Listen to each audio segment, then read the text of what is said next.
Hello, my name is Beth Moore, and this is my interpersonal communication project for Liberty University HSCO 508. Next slide. Enlarging the conversation basically means that we must first understand ourselves fully before we can communicate with others effectively. We all understand and listen on different levels. My overreaching goal for this class and for this project is to listen to others better and strive to listen on level 1, because currently I'm listening on level 2 and 3. To always keep an open mind to others, um, always listen wholeheartedly and full-heartedly, and to do that because if you listen, you'll understand them better and understand where they're coming from. Do not follow the crowd all of the time, because the way others are communicating is probably the wrong way, as I've learned through this course. It's difficult to understand others until we learn to listen to ourselves effectively. Next slide.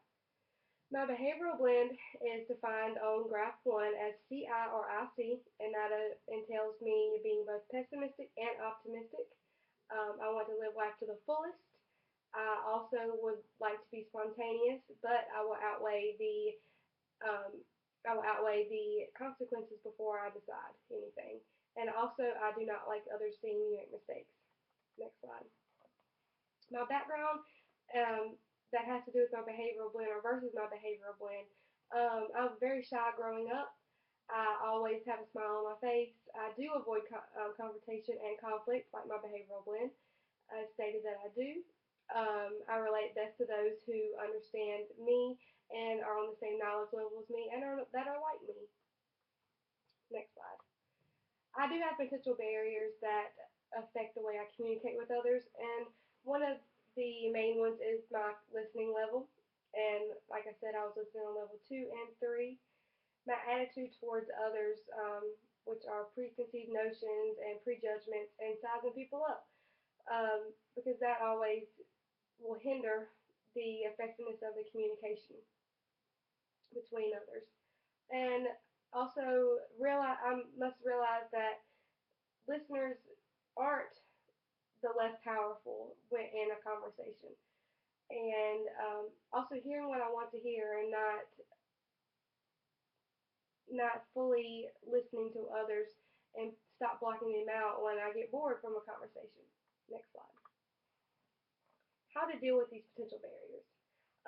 To give full attention to others in communication that I'm in communication with. To throw away all of those preconceived notions and judgments and stop sizing people up. To think about how others will perceive what I say to them and watch what I say, the words that I choose to use, because some of the words um, can cause resistance from others and cause them to clam up.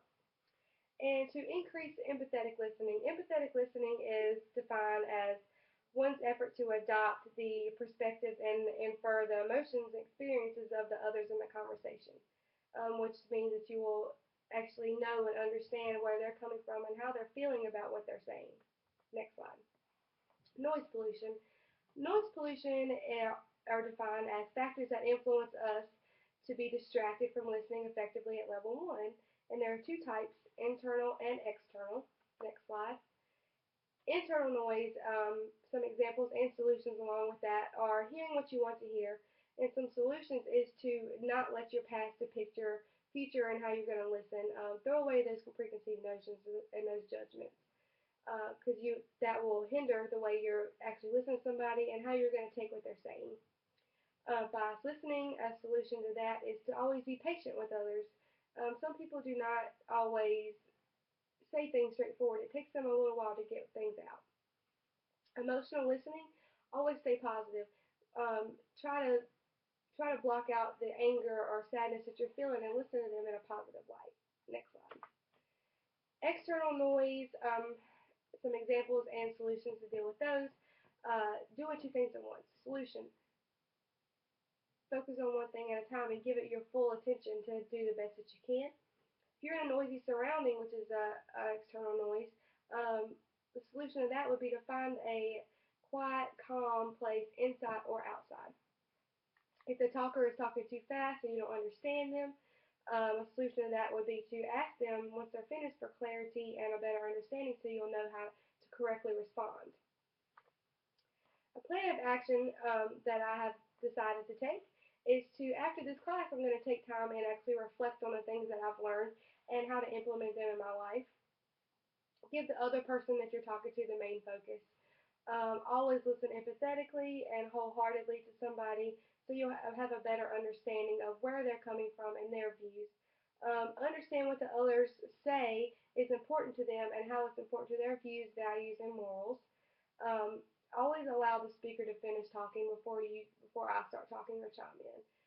I know it's difficult for me to think that I'm not going to get my 2 cents in of what I'm going to say. Next slide.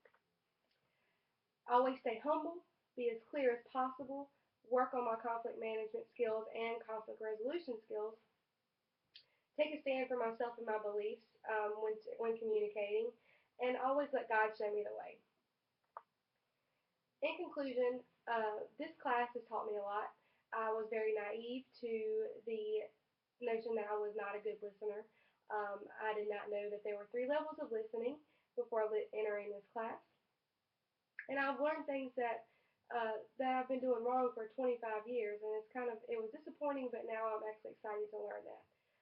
I've realized that the things that I need to work on can make me be a better communicator and a better speaker and a better person in general. Um, I enjoy being able to dig deeper into myself and understand these challenges and how to fix them. And I'm so blessed to have the resources to defeat these challenges throughout this class. And the next slide is the resources. Thank you.